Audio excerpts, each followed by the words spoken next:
প্রিয় দেশবাসী এবং সাংবাদিকবৃন্দ, আমরা 52 সালে ভাষার দাবিতে লড়াই করেছিলাম, কিন্তু বাংলাদেশে অনেক ভাষা বর্তমানে হারিয়ে যাচ্ছে।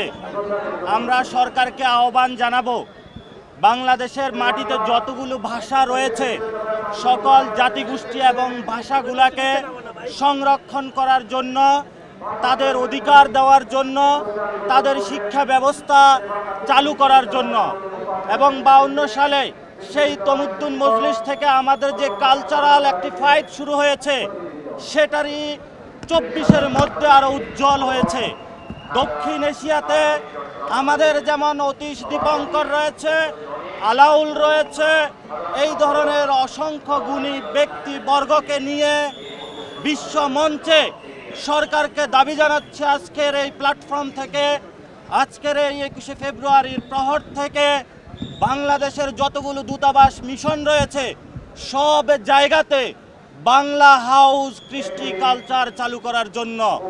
প্রত্যেকটা দেশের মধ্যে যদি আমরা বাংলা হাউস চালু করতে পারি, বিশ্ববাসীকে আমরা জানান দিতে পারবো বাংলাদেশের মানুষের আশা, বাংলাদেশের মানুষের মনন কেন আমাদের ভাই বোনেরা ভাষার দাবিতে শহীদ হয়েছিল।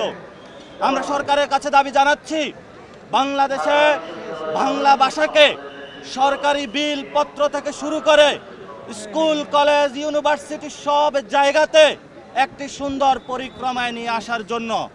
আমরা আশঙ্কা দেখতে পাচ্ছি গত 53 বছরে ভাষা ইনস্টিটিউট থেকে শুরু করে সবগুলো ভাষার যতগুলো প্রতিষ্ঠান রয়েছে এগুলোকে ক্রিপল্ড করে বা পঙ্গু করে রাখা হয়েছে।